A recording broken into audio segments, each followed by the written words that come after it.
क्या मृत्यु के बाद कोई और जीवन होता है? यदि है, तो वह कैसा होगा? यह प्रश्न वास्तव में हमारे ज्ञान की पहुंच से बहुत दूर है।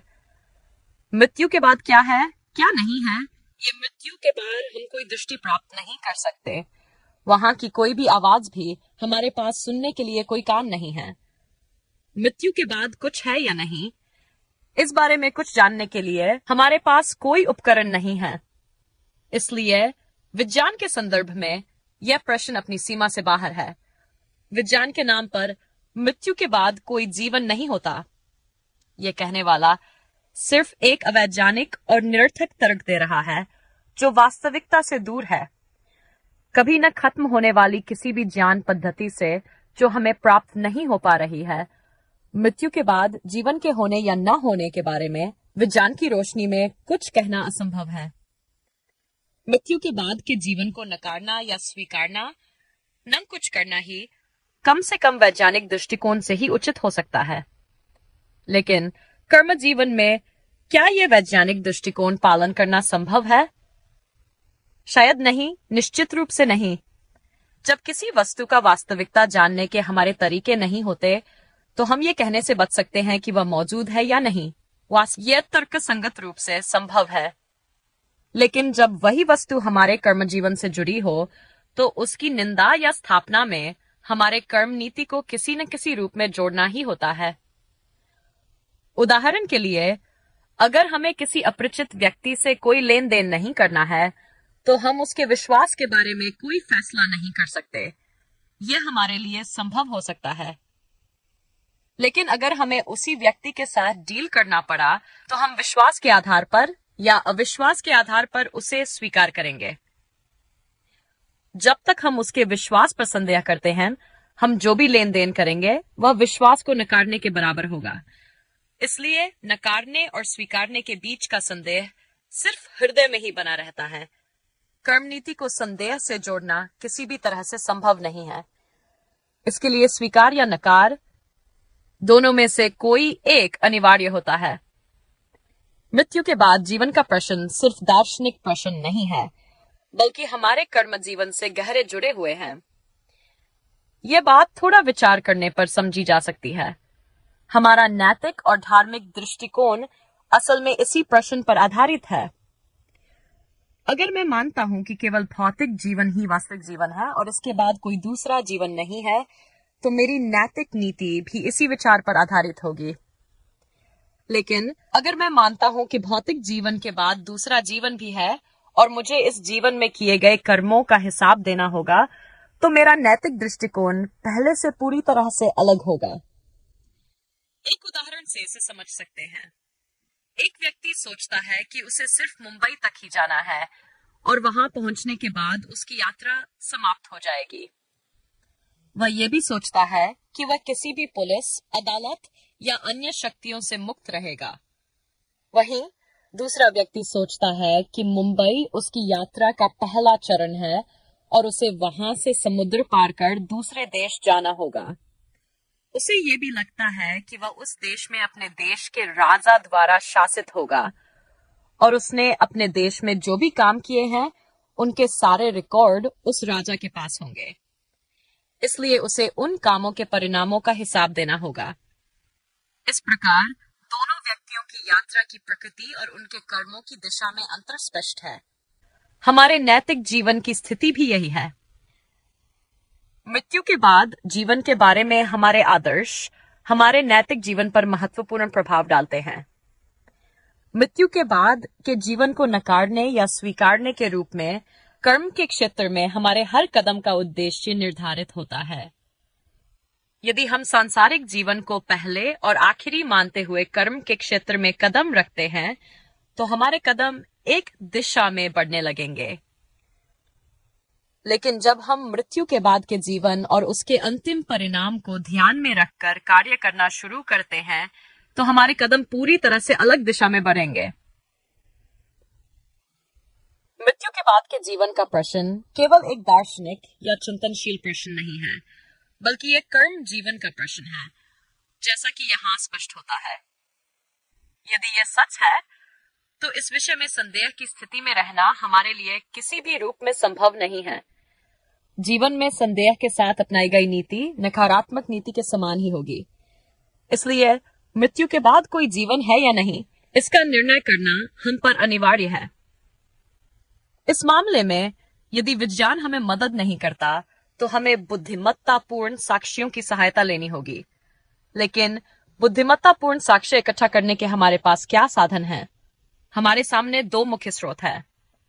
एक तो मनुष्य स्वयं और दूसरा ये ब्रह्मांडीय व्यवस्था है। हम मनुष्य को ब्रह्मांडीय व्यवस्था के भीतर देख सकते हैं। क्या जो आवश्यकताएं और इच्छाएं उसके भीतर है वे इस व्यवस्था में पूरी हो रही हैं? या फिर क्या ऐसी कोई दूसरी व्यवस्था है जहां कुछ अधूरा रहकर उसकी आवश्यकताएं पूरी नहीं हो पाती? देखिए, मनुष्य का शरीर खनिजों, नमक, पानी, गैसों आदि का एक संग्रह है। ये तत्व मृदा, पत्थर, धातु, हवा, पानी आदि ब्रह्मांड में भी मौजूद हैं। इन तत्वों के कार्य करने के लिए आवश्यक नियम ब्रह्मांड में लागू होते हैं। बाहरी दुनिया में पर्वत, समुद्र, हवा आदि के लिए कार्य पूरा करने के नियम मौजूद हैं, जैसे कि मनुष्य शरीर में खनिज, हवा और पानी जैसे तत्वों के कार्यों के लिए उनके नियम लागू होते हैं।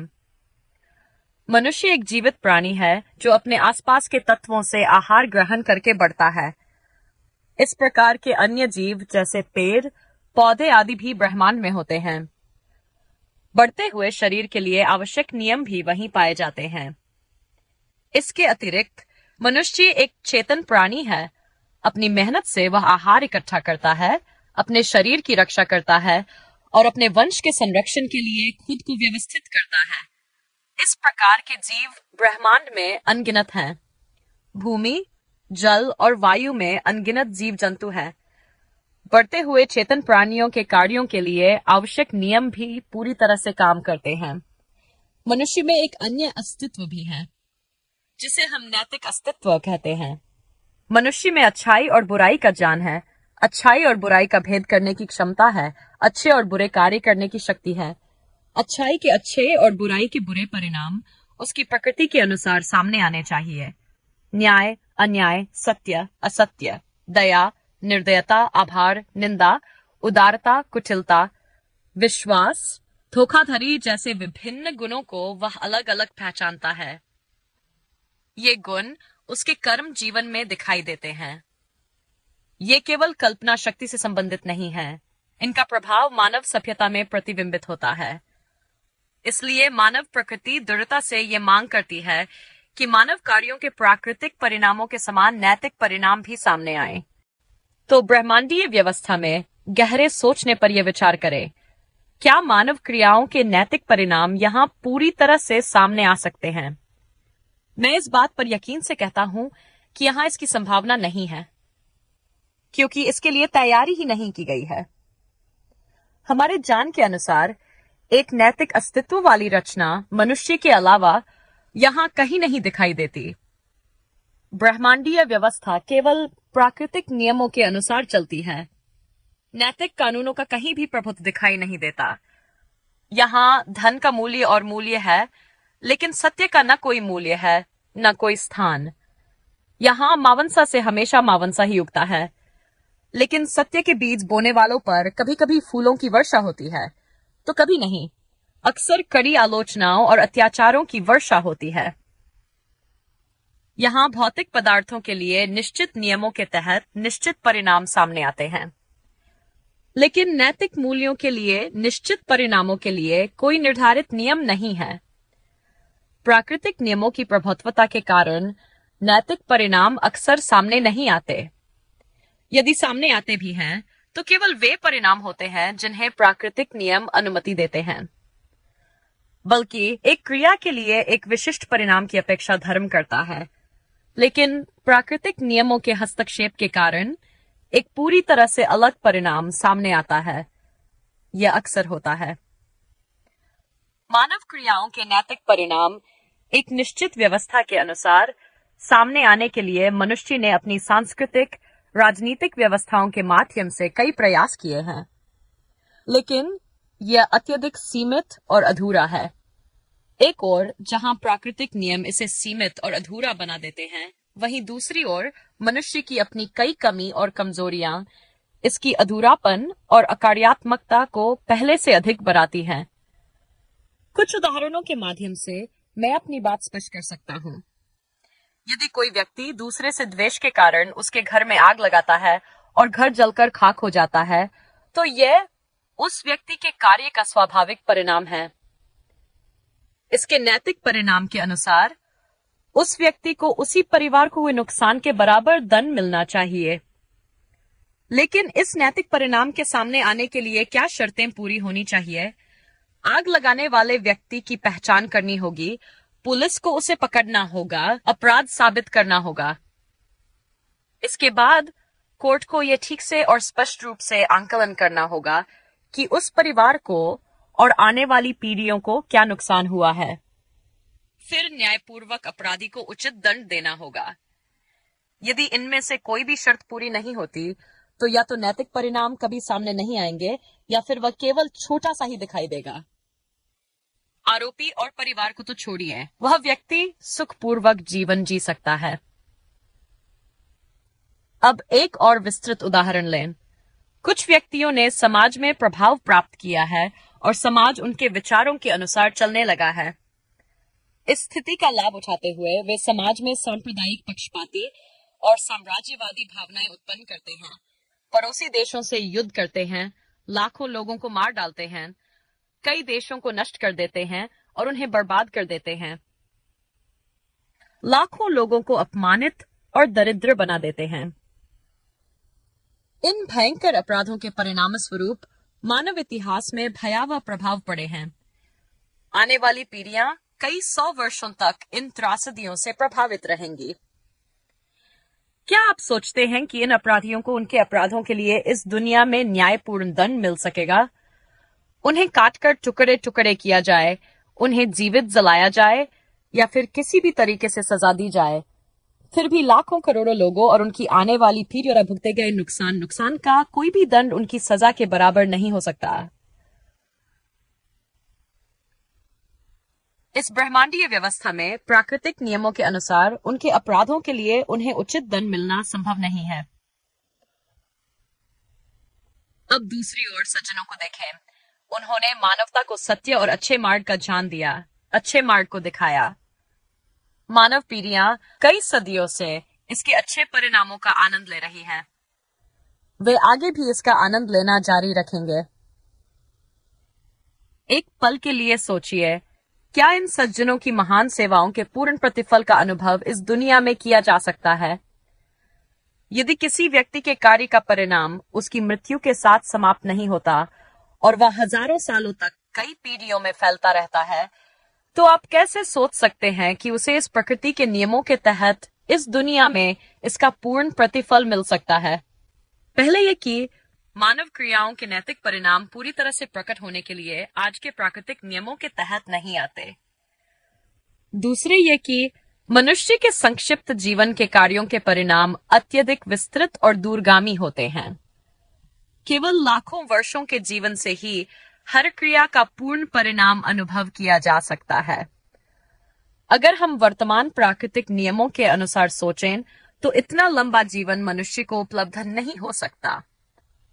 इससे एक बात स्पष्ट होती है कि मनुष्य के भौतिक तत्वों के संबंध में आज की प्रकृति और प्राकृतिक नियम पर्याप्त होने के बावजूद उसके नैतिक और आदर्श तत्वों के लिए यह दुनिया बिल्कुल भी पर्याप्त नहीं है। इसके लिए एक अन्य दुनिया की आवश्यकता होगी, जिसमें शासन का कानून, गवर्निंग लॉ, नैतिक कानून होना चाहिए। प्राकृतिक कानून को उसके अधीन केवल सहायक के रूप में काम करना चाहिए और वहां जीवन अनंत और सीमा रहित होना चाहिए।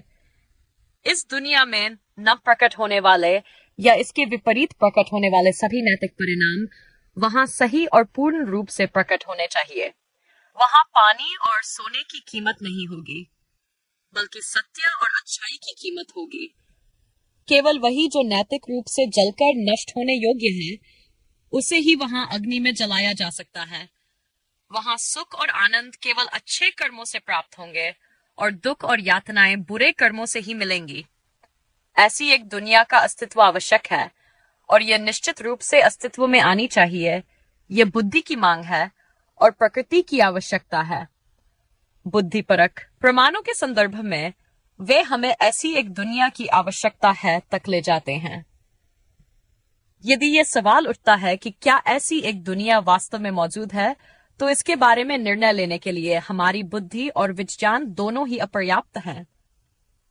यहाँ कुरान हमारी मदद के लिए आता है। यह हमें बताता है आपका मस्तिष्क और आपकी प्रकृति जो भी मांग करें वह वास्तव में घटित होगा। प्राकृतिक नियमों के तहत आज की दुनिया का विनाश होगा और एक अन्य व्यवस्था का गठन होगा। इसमें आकाश और पृथ्वी और सभी अन्य वस्तुएं आज से अलग एक अन्य स्थिति में होंगी। अंततः दुनिया के प्रारंभ से लेकर आखिरी दिन तक सभी मनुष्यों को अल्लाह फिर से उत्पन्न करेगा और एक साथ अपनी उपस्थिति में लाएगा।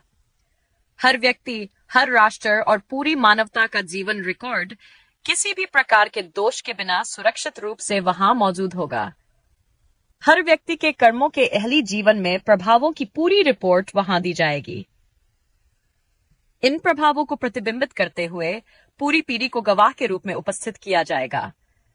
मनुष्य के शब्दों और कर्मों, प्रत्येक अणु की छाप उसका वृत्तांत बताएगी और मनुष्य के हाथों, पैरों, आंखों, कानों आदि के प्रत्येक अंग गवाह के रूप में खड़े होंगे। वे बताएंगे कि मनुष्य ने उन्हें कैसे उपयोग किया। फिर सर्वोच्च न्यायाधीश पूरी न्यायिकता के साथ निर्णय देगा कौन मुक्ति का पात्र है, कौन दंड का पात्र है। ये मुक्ति और दंड अत्यधिक विस्तृत और व्यापक होंगे। वर्तमान दुनिया की सीमाओं के भीतर इसे मापना संभव नहीं होगा। वहां का स्थान काल मानदंड जो था यहां से अलग होगा। वहां की कीमतें और मानक भिन्न होंगे। वहां का प्राकृतिक नियम भी एक अलग रूप में होगा। मनुष्य के कोई भी अच्छे कर्मों के परिणाम जो इस दुनिया में सहस्रों वर्षों तक चलते हैं, उनका पूर्ण परिणाम वहां जाकर अनुभव किया जा सकेगा। मृत्यु, बीमारी या बुढ़ापे जैसी कोई चीज वहां के सुखों में रुकावट नहीं डालेगी। इसी तरह मनुष्य के कोई भी बुरे कर्मों के परिणाम जो इस दुनिया में हजारों वर्षों तक अनगिनत पीढ़ियों में फैलते रहते हैं, उनके लिए उचित दंड भी वहां अनुभव किया जाएगा। मृत्यु या मानसिक अंधापन इन दंडों से मुक्ति का कारण नहीं होगा। ऐसे जीवन और ऐसी दुनिया के बारे में सोचने वालों की कम बुद्धि पर मुझे दया आती है जो इसे असंभव मानते हैं। यदि हमारी वर्तमान दुनिया की व्यवस्था और वर्तमान प्राकृतिक कानूनों के तहत यह संभव है, तो एक अन्य दुनिया एक अन्य कानून के साथ क्यों नहीं अस्तित्व में आ सकती? फिर यह साबित करना कि ऐसी एक दुनिया निश्चित रूप से अस्तित्व में होगी, यह न तो बुद्धि के दायरे में आता है और न ही विज्ञान के दायरे में।